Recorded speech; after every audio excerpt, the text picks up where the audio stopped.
So for me, hanging on to talent has to be core principle for any business. What does it take to do it?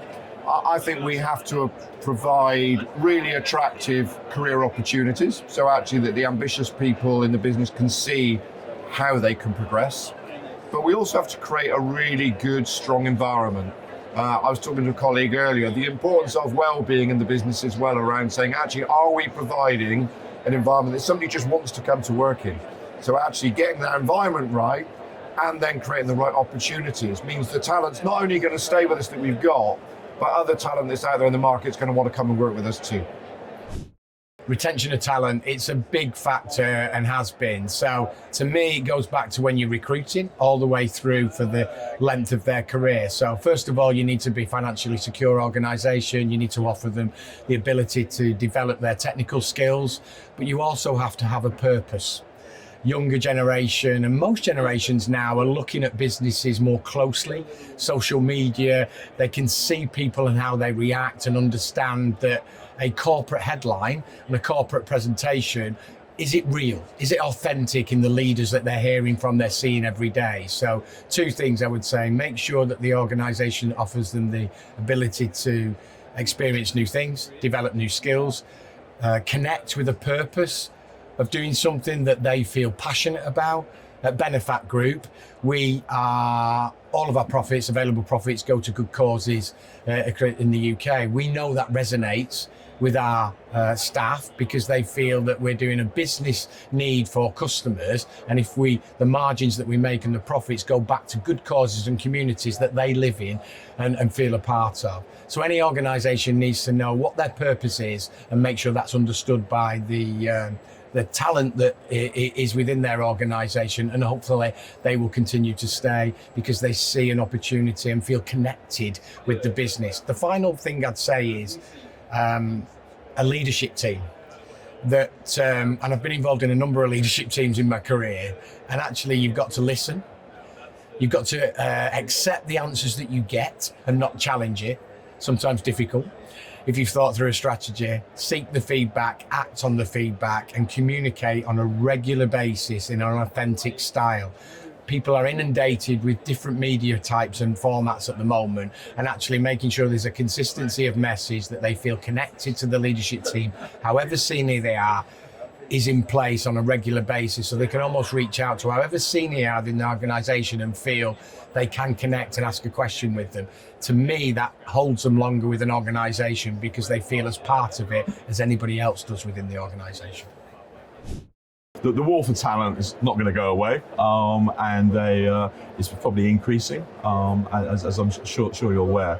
So if you take the sort of, you've got to have the blocks in place in terms of the basics, be it the training and development programs, of which we have a huge number within Gallagher, in terms of how we develop people all the way from the grassroots, all the way from a leadership point of view.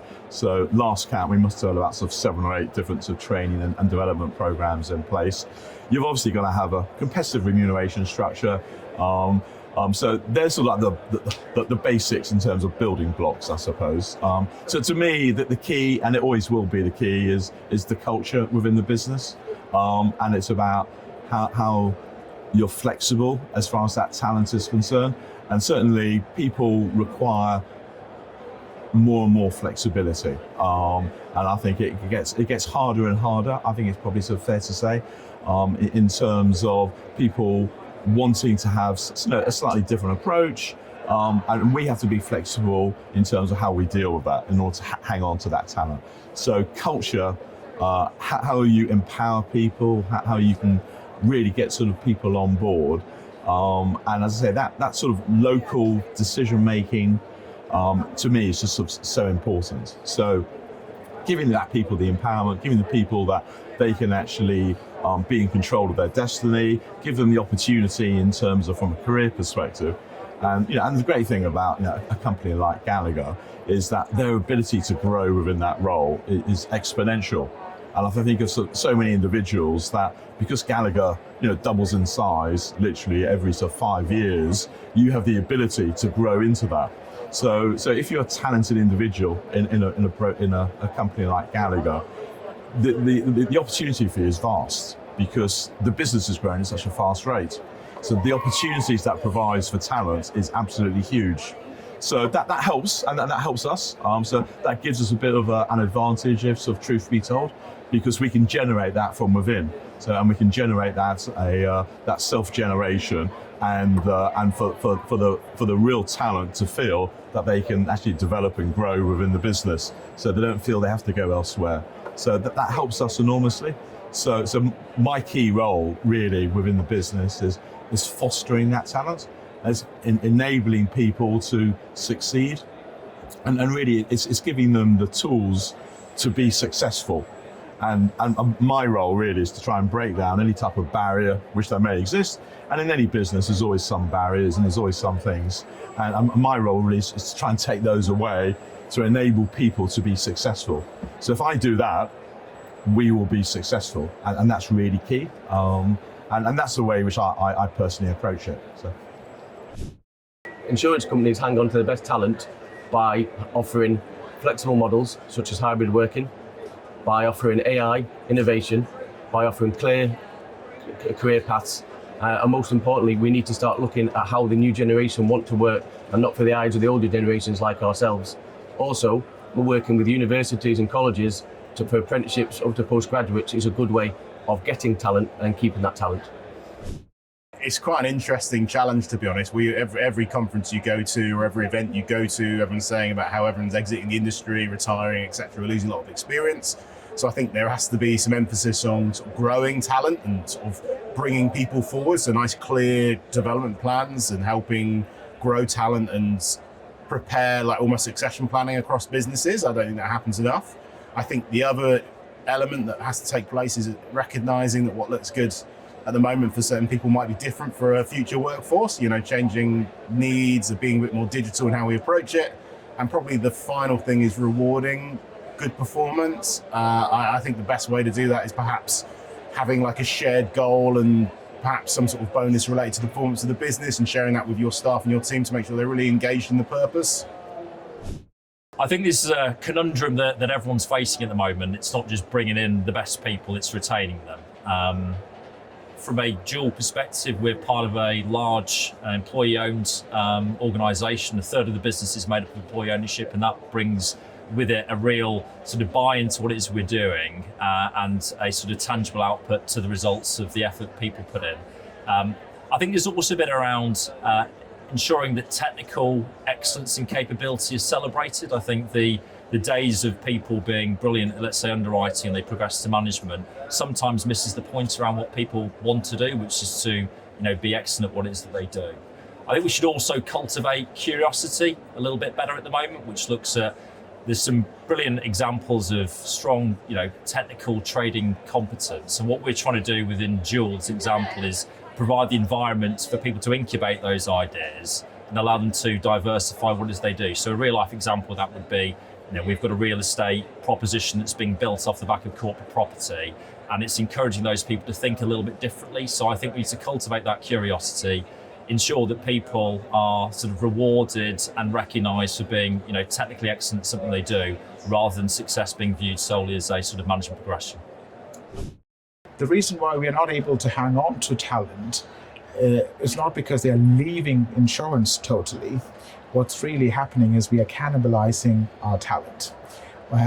I take from you, you take from someone else, and in that whole process, we skew the job market, because when somebody else takes from me, they have to offer a higher salary. Now, when the third party takes from the second party, they have to offer even higher salary. Now, when it comes to the fifth person, they're going to hire this individual at a much considerably higher salary, but the level of knowledge and competence has not changed in that 2-year period. So the last person feels the most frustration because I've hired someone for 50, 60K, but I don't get anything in return. So we feel there's churn of talent, and that's still within the industry. I see very few people leaving insurance industry totally, but they move within it, and they move without gaining experience, knowledge, and skill. And yeah, you can jump 3-4 times and then it's a hard ceiling from then on, and the reality kicks in. And by then, your employability ratings are going to be low, because on your CV you see you've jumped too many times. You don't have a good reputation because, as you know, insurance industry is very well connected, and everyone gets frustrated. So businesses shouldn't try the shortcut of hiring and getting experienced people. Just know the other two employers who they worked for before that probably did not invest in them. So you may get 5 years of experience, but very little expertise and competence. I would say to listen to the people, to listen to what our teams want. So the industry, the workforce is changing. There's more millennials, there's more Gen Zs, there's Gen Alphas coming to the industry. So if insurers, brokers and general industry bodies can really listen to what people want, not what they think they want, but what they want, because those age groups, they're changing, their needs, their demands, their requirements, and what they what they like. It differs. QBE, for example, have recently equalised maternity and paternity leave. I've taken use of that. I had 4 months off recently with my son who was born, so I just returned in February. And I know that other people across the business have used that. So it's really to listen to what matters as the workforce progresses and changes and develops, to ensure that we can deliver to the talent, to retain the talent, and to continue to drive people to stay within industry and to stay within our specific firms within industry, and have the best of what the industry has to offer. Especially some of the more traditional insurance companies, I think one of the challenges is getting close to the customer.